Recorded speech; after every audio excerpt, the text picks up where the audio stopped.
Hey everyone, welcome back to the channel. This is Comic Kid here, and today we will be discussing exactly how to determine the value of a comic book.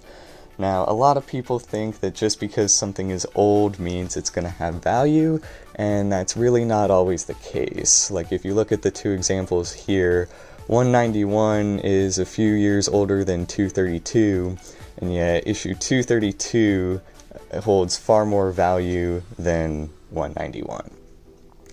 Now, a lot of people would assume, like, wait, if this is the older one here, it's got more history, it's been through more, like, why wouldn't this be more valuable than this? And the reason being is because comic collectors usually look for something like, the word is key issue.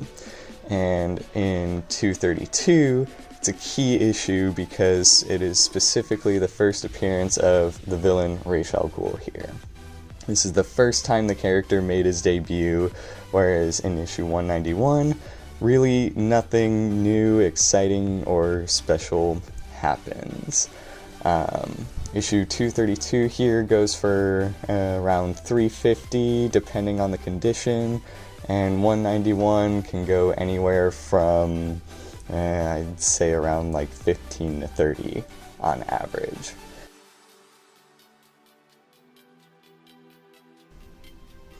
Now, I mentioned key issues. That doesn't always have to be the first appearance of a character.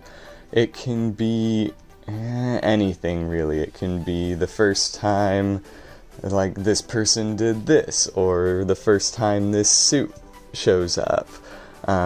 Typically, it is the first appearance of a major, more popular character. Now, it doesn't have to be old to be a valuable first appearance book, etc. And the perfect example of that is this one here. This is Amazing Spider-Man number 4. This is the first full appearance of Cindy Moon and Silk.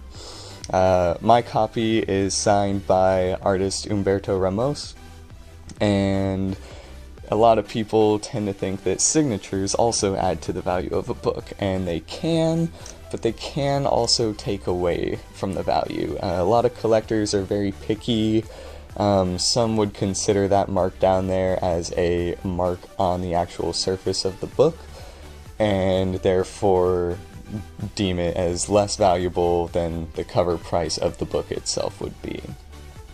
This book on average goes for around, I'd say, like $40 to $50 depending, and so on and so forth. And theoretically, with a signature, it would go up. That being said, a lot of collectors tend to prefer that their books come with certificate of authenticities to authenticize that signature. Sometimes writers and artists will offer their own. Neil Adams personally puts like his own sticker on the cover of each of the books, and again, a lot of people don't like that because it's putting a sticker on the cover of a book, but that's the only way he'll authorize it. Another thing to be careful for, aside from signatures and dates and numbers and key issues and whatnot, is print number. And a good example of that is Edge of the Spider-Verse, the Gwen Stacy Spider-Woman debut. This is the first time the world saw this character. This issue goes for around like $80 or so, depending. That being said, the one that's right here has significantly less value because, as you can see, it says second print right there. Now, that second print is a very big determining factor because it means they sold out and had to go back and reprint it. So this isn't actually the first time the world ever saw Gwen Stacy as Spider-Woman.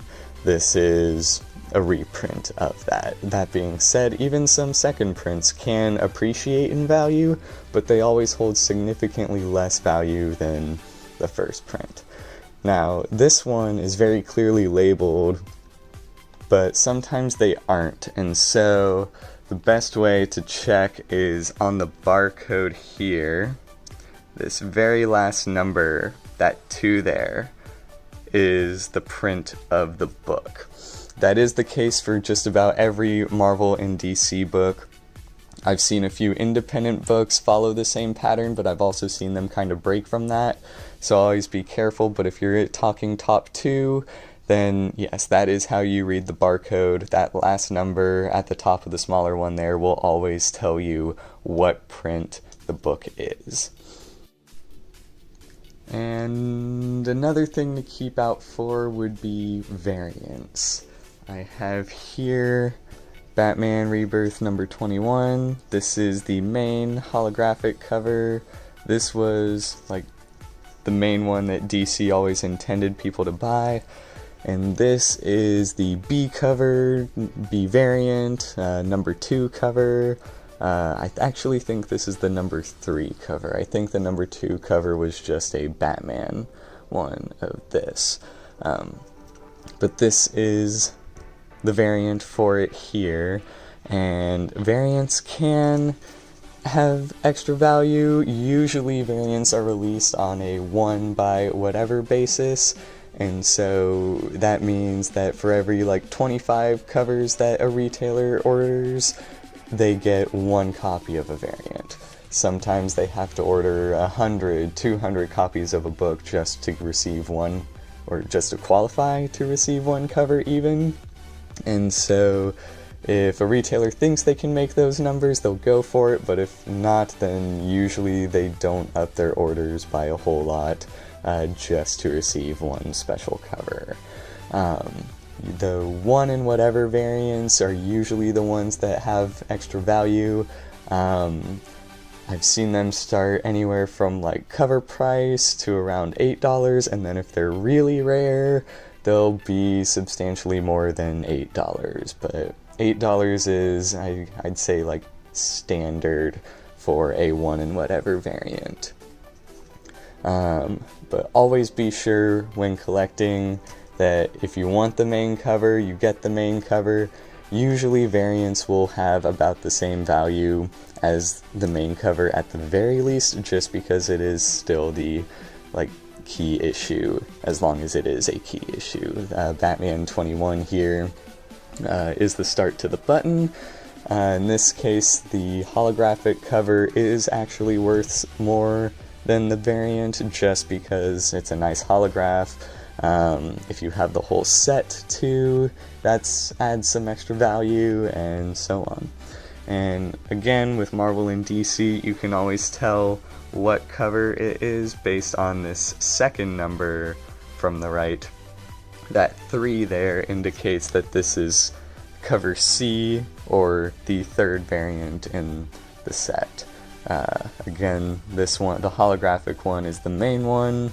That'll have a 1 where that 3 was, and the 2 would be just the normal Batman version of that without the animation. Now, the last major thing in determining the value of a book is going to be condition. I have here Batman 292, and as you can see, my copy is a little rough. There's pencil marks on the cover, there's these nicks here on the spine that kind of go all the way down, so this book is certainly not in the best condition. This will also play a major role in determining the value of a book, because the better the condition, the more value it will have. That's just kind of something that's understood, because it's basically like having a dented copy of some like ancient relic. Think of it that way. If you have one that's in pristine condition, it's got a lot more like show-off value to it, versus one that's been, absolutely beat up, and so on and so forth. So always check for like bent corners, like so. There's yellow pages there that you want to keep an eye on, and so on and so forth. That being said, some damaged comics can still have a lot of value, but again, That's not always the case, and it will be less value than one that's in, pristine condition. There is a rating system for comics as well. It's on a scale of like 0 to 10 you can think of. There's almost no 10s in existence, and there's almost no like zeros in existence. If you have a 0, you basically have like shreds of a book, and you really wouldn't want that. The lowest I've ever seen is a 1, and it was completely missing the cover. Everything was ripped on the sides and tops, but everything on the inside was still legible. Now, a lot of you may also be wondering, like, where exactly do I go to find the value of my book, and so on and so forth. In all honesty, eBay is actually going to be a very good spot to check on things like that. It's not the best, but it is very good, and it will be better than others. Now, the thing about eBay is you always have to be sure that you know what you're getting and the seller knows what they're selling. So if you want like the first Ra's al Ghul here, you'll want to make sure it's Batman 232. You'll want to check on the condition and everything, and make sure it's a good copy of what you want. Other things to check for would obviously be make sure it's not a second printing like this one here, unless that's what you want. And then as far as actually determining the value of a book, like let's say what exactly makes this one, go from 15 cents to $350 and not like 30 or 100 or 150 or so on. And in all honesty, that's really just up to the collector market. None of these books really have any more or less value than otherwise indicated by people who want them. So that means essentially it is understood that if you want this book in this day and age, the average price would be around $350, depending on the condition, of course.